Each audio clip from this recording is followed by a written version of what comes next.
Hey, I'm Carrie. Welcome back to my channel, or welcome for the first time. All around, welcome.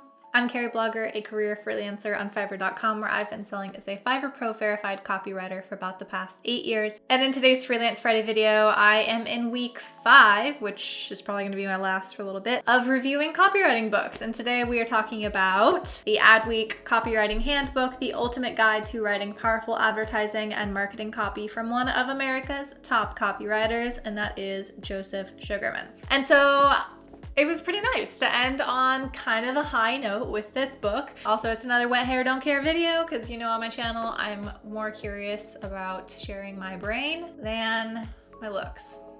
So thanks for sticking with me. So I will say that this book is probably the most fully comprehensive of the 5 books that I have read through.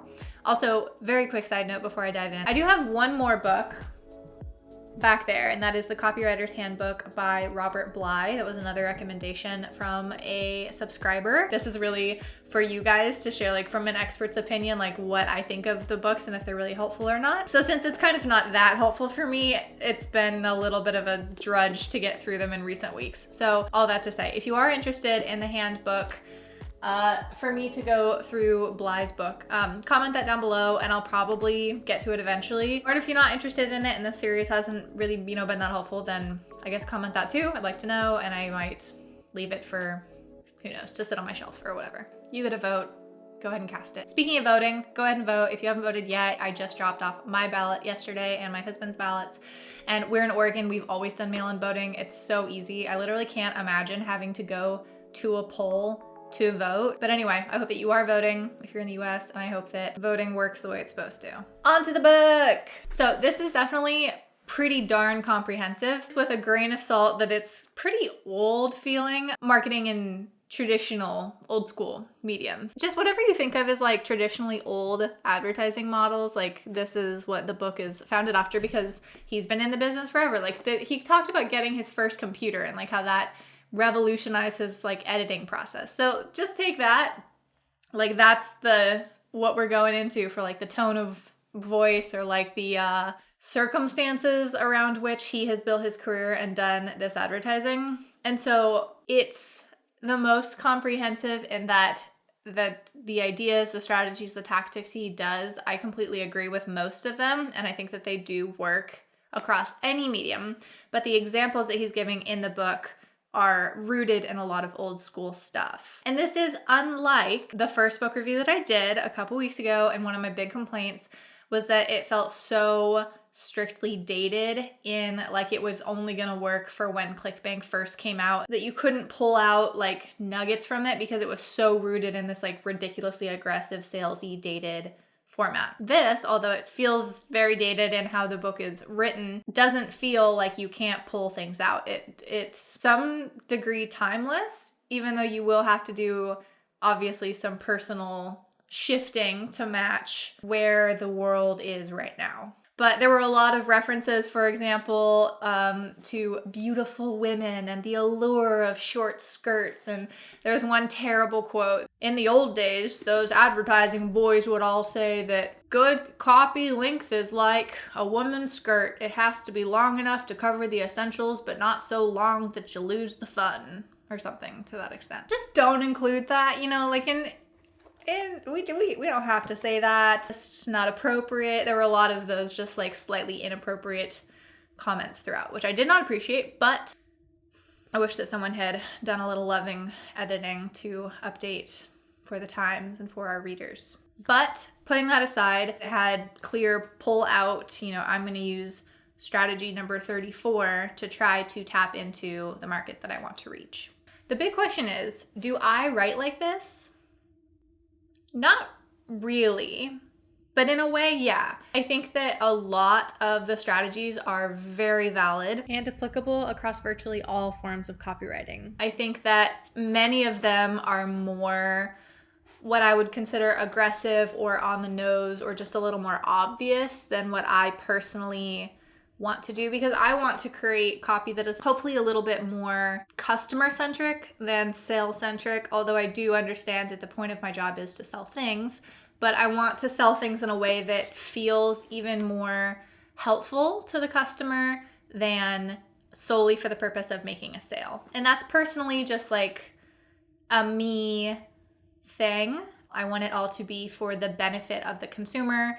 And I honestly don't want consumers to be buying things that they don't need or want. One thing that he said was kind of like his ultimate compliment was when someone would say, I feel guilty not buying this product because you've done such a great job writing the copy. But again, that's a completely separate topic, and that's just my personal philosophy and like moral position on the topic. And some of his style of writing doesn't fit mine as well. His little slippery slope strategy, I completely understand. I think that it will work in many contexts, and I don't think that it's invalid. It's just not personally how I want my writing voice to sound, of using a lot of short sentences and a lot of these like connecting phrases. I'm going to tell you a story. If you don't believe me, then it's your loss and I will try to convince you. If you do believe me, you're going to save yourself a lot of time. Let me explain. Like all of that feels superfluous to me, and I would never write that in my copy. And all of those little like,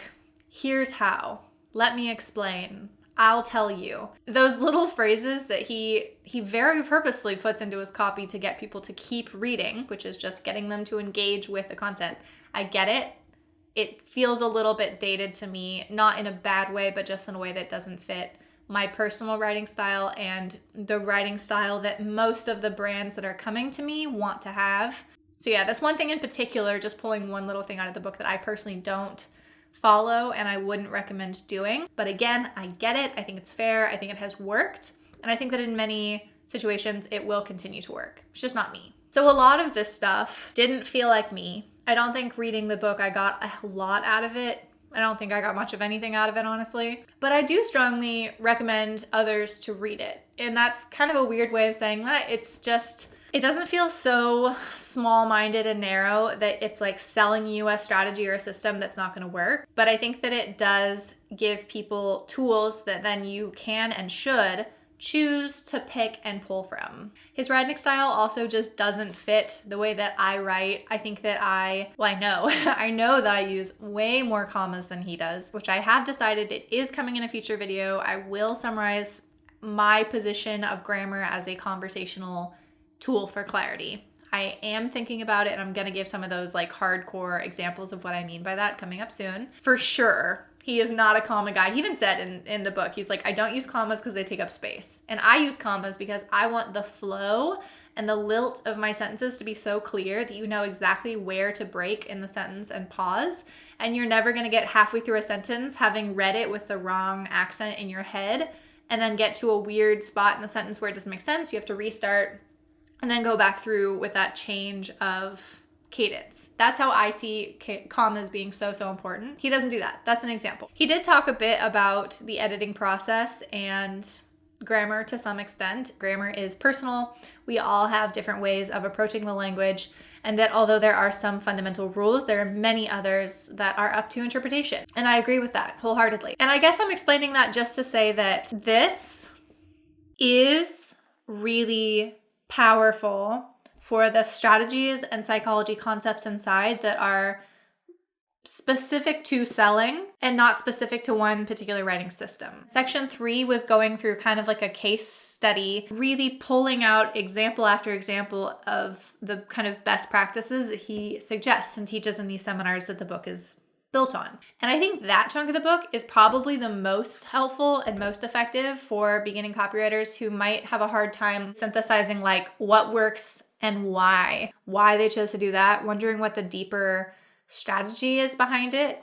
That's going to put it into practice in a really real world kind of context. All right, my hair's almost dry by now, which means I've been talking for way too long. Like I said, this is the last book review I'm going to do for a little bit. I think I'm just getting a little bit sick of it, bored of it, whatever. So let me know in the comments below a future topic that you are interested in. I've gotten some questions recently about pricing, things like gig extras, discounts, scaling up your pricing. How do you incrementally charge more based on your experience and credibility? Those kind of questions are in my mind as well. Please do comment down below. I appreciate you. Be sure to like and subscribe for future videos. Hopefully I can get my One Track Tuesdays back on track. One take, did I say one track? One Take Tuesdays back on track because my brain has been a little fuzzy, but that's how life goes. I hope you're doing really, really well, and go vote, and then let's get back to work.